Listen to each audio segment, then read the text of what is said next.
एक बार भगवान शंकर कैलाश पर्वत पर बैठे थे, पार्वती जी सामने, पर भोले बाबा तो ध्यान में मगन। नारद जी पहुंच गए। कौन पहुंच गया? नारद जी। नारद जी पार्वती जी को उकसाते हुए बोले, मैया आप तो भोले बाबा को बहुत मानती हो, भोले बाबा भी आपको मानते हैं, पर तुम्हें भोले बाबा के सभी राजों का, रहस्यों का पता नहीं होगा। पार्वती जी बोली, नारद जी हम तुम्हें जानते हैं, एक दूसरे में लड़ाई फंसाकर मजा लेने का तुम्हारा पुराना काम है, हम तुम्हें जानते हैं, हमें बातें मत बनाओ।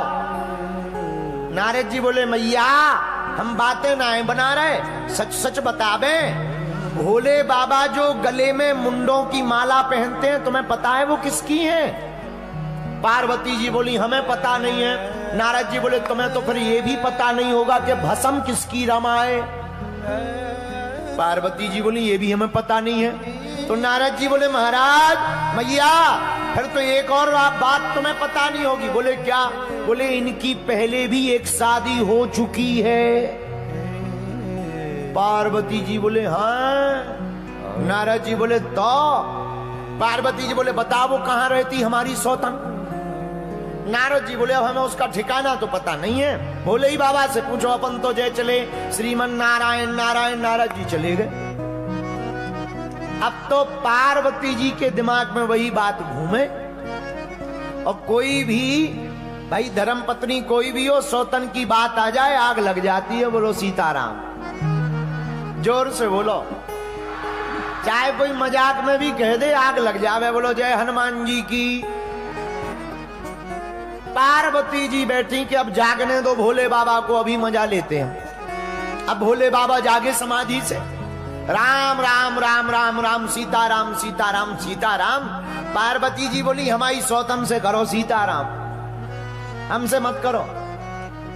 भोले बाबा बोले, क्या बात है देवी जी, आज तो उठते ही ना प्रणाम ना आरती ना बंदन, सीधा सा उल्टा सीधा प्रवचन मंगलाचरण हो रहा है, क्या बात है?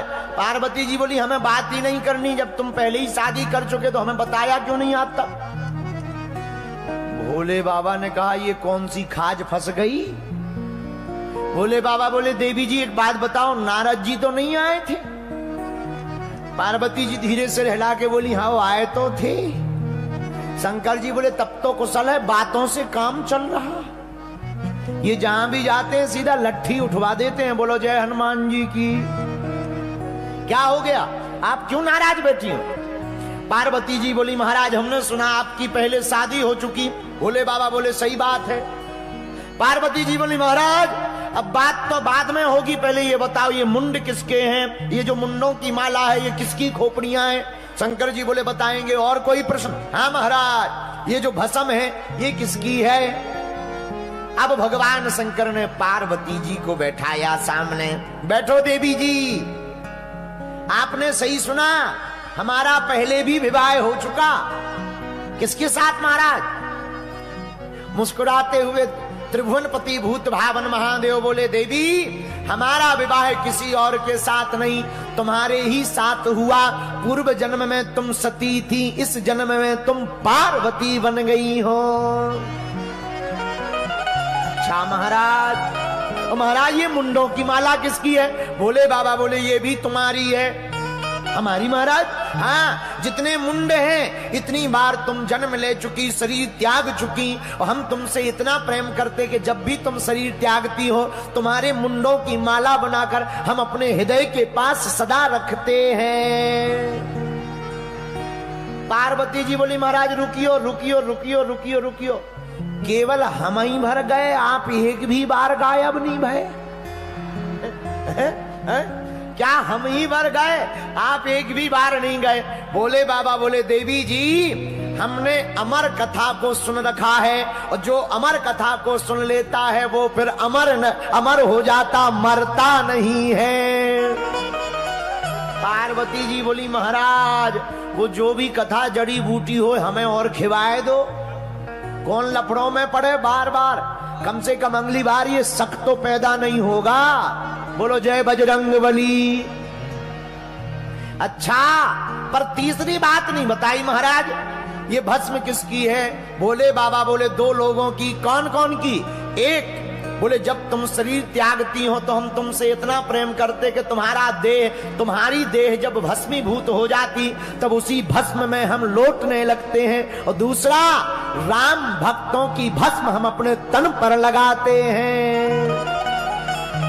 अच्छा महाराज, बाबा अब बातें मत बनाओ, हम इतने बार चले गए, आप एक भी बार नहीं गए, वो बूटी हमें भी खवाओ। बोले बाबा बोले वो खवाई नहीं जाती, सुनाई जाती है, पिलाई जाती है। महाराज पिलाओ, अभी बर्तन ला रहे हम। नहीं नहीं नहीं नहीं, बर्तन से नहीं पिलाई जाती, फिर कानों से पीना पड़ता है। अच्छा महाराज, कानों से कौन सी बूटी? अरे भैया, बोले बाबा बोले देवी जी वो कोई और बूटी नहीं है, राम कथा ही अमर कथा है।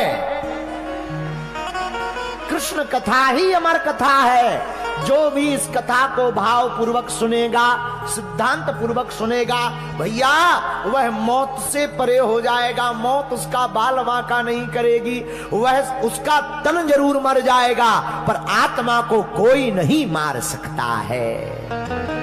महाराज हमें भी वो कथा का रसपान कराओ। भोले बाबा ने डमरू बजाई, जितने भी पशु पक्षी थे सब कैलाश पर्वत के भाग गए, लेकिन एक छोटा सा तोता उसी बरगद के पेड़ के ऊपर रह गया। वो भाग नहीं पाया, छोटा था। भोले बाबा ने कथा सुनाई, पर कथा होते के बीच में पाप उठे अकुलाए, या सोवे या लड़ पड़े या उठ के भग जाए। कथा के बीच में एक खतरा होता है, पूछो क्या? कई बार तुम देखना कथा के बीच में इतनी बढ़िया नींद आती है, इतनी बढ़िया नींद आती है कि बिस्तर मिल जाए तो 6 महीना उठे ही ना, कुंभकर्ण जैसे ऐसा लगता है। हाँ बोले क्यों? बोले कथा होते के बीच में पाप उठे अकुलाए। जो भीतर पाप रहते उन्हें लगने लगता अब हमें हाउस खाली करना पड़ेगा क्या, अब हमें भागना पड़ेगा क्या? एक काम करो, इसको ही कथा से उठा दो, ये कथा से उठ जाएगा तो हमें अंदर से भागना नहीं पड़ेगा। बोलो जय बजरंगबली। इसलिए तुम देखना कथा में जितनी दुनिया की बातें याद आती कहीं नहीं आती। हाँ सबसे ज्यादा, और बुरा ना मानना, इंदौर के पागलों तन से पूजा कर रहे, आज के डेट में लोग तन से पूजा कर रहे, मनवा गया बाजार और कैसे रीझे सांवरा जुड़े न दिल के तार। ज्यादातर लोग आजकल तन से पूजा कर रहे और मन तो मार्केट में इंदौर के घूम रहा, चाट पकौड़ी खा रहा। इंदौर का पोहा प्रसिद्ध है, बढ़िया खा रहा है। और फिर कहते गुरुजी कृपा नहीं होती ठटरी के बरे नक कटा है। भाई तन से पूजा करोगे तो कहां से कृपा हो जाएगी? बोलो जय बजरंगबली की। उपाय क्या है? मन से पूजा करनी चाहिए। अरे राम राम सब कोई भजे, पर दशरथ कहे न कोई।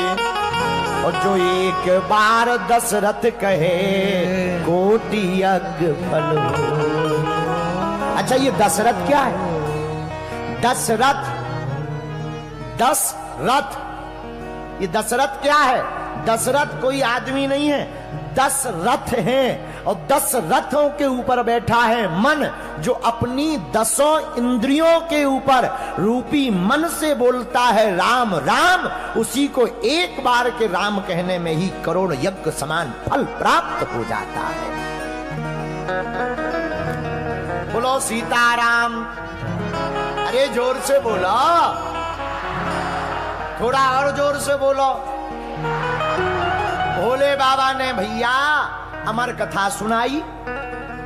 अमर कथा में पार्वती जी बीच में सो गईं, तो जो तोते का बच्चा ऊपर बैठा था उसके कानों में अमर कथा गई तो चेतना आ गई। और चेतना इतनी प्रबुद्ध आई कि वो बुद्ध और प्रबुद्ध बन गया। तो जब पार्वती जी सो गई तो कथा में बीच बीच में जवाब देना चाहिए। हाँ महाराज, बढ़िया कह दी। हो हाँ, जय हो। ये बीच बीच में बोलने से कथाकार का मन लगा रहता है कि तुम्हें समझ में आ रही। बोलो जय बजरंगबली। कुछ लोग तो वरना ऐसे बैठ जाते जैसे घर से पिट करके आए हो गए।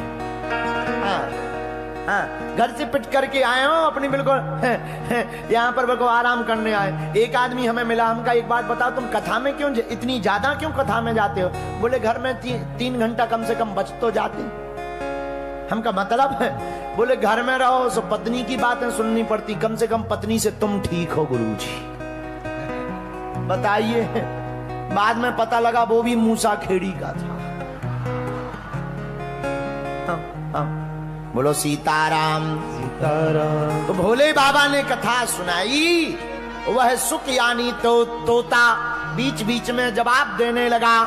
जब बीच बीच में जवाब देने लगा, ओ हो कहते अमर कथा शिव शंकर भोले दानी, हुंकारी भरे माता पार्वती। पार्वती जी हुंकार भरती नहीं, पर मध्य में ही वह जब पार्वती जी सो गई तो तोता ने हुंकार भरी। जब कथा पूरी हो गई और कथा विराम हुई तो भोले बाबा ने पार्वती जी से पूछा, कहो देवी जी कथा सुनी? हाँ महाराज। अच्छा पूरी सुनी? हाँ महाराज। सुनाओ, हमने क्या क्या सुनाया? जहां तक उन्होंने सुनी थी सो तो पार्वती जी ने बढ़िया सुना दी। जहां से सो गई थी वहां से ही वो भोपाल सागर के रास्ते चलने लगी। भोले बाबा बोले, देवी जी गड़बड़ है, लगता है तुम सो गई थी। धीरे से पार्वती जी बोली, जी महाराज, पर एक बात बताओ, हुंकार किसने भरी? हा जब भोले बाबा ने धरि ध्यान, देखो भोले बाबा जैसे ही ध्यान धर करके देखा, कौन है जिसने हमारी अमर कथा को सुना? तो कोई ऊपर तोता दिखाई पड़ा, हाथ में त्रिशूल भोले बाबा ने लिया। दंडत करन हेतु शिव दौड़े, झट त्रिशूल कर धार्यो। दंडत करने के लिए त्रिशूल हाथ में लिया, हम मार देंगे। तुमने हमारी कथा चोरी से सुन ली है। वो तोता प्राण बचा करके भागा, बड़ी दूर तक भागा। आगे आगे तोता, पीछे पीछे शंकर जी। इनका नाम ही है भोले बाबा। पीछे पीछे भोले बाबा, आगे आगे तोता। वो तोता भागता भागता कहीं जगह नहीं मिली तो वेद व्यास जी की पत्नी धान फटक रही थी, धान। उसी समय उनको जमुहाई आई, और जैसे ही जमुहाई आई वह छोटा सा तोते का बच्चा मुख के द्वारा उन वेद व्यास जी की पत्नी के पेट में चला गया। अब भोले बाबा आए त्रिशूल लेकर के, वेद व्यास जी से बोले, हे महाराज तुम्हारे घर में हमारा दुश्मन घुस गया है, भेजो उसे बाहर। वेद व्यास जी बोले, महाराज आपका कौन शत्रु? भोले बाबा बोले, एक चोर है, चोर, उसने हमारी कथा चुरा ली। तो वेद व्यास जी बोले, महाराज जी कौन सी कथा? अमर कथा, उसने हमारी अमर कथा सुन ली। वेद व्यास जी बोले, बाबा अब उसका करोगे क्या? भोले बाबा बोले, त्रिशूल मार करके मारेंगे। वेद व्यास जी बोले, ले तुम भोले के भोले ही रहे पक्के। बोले क्यों?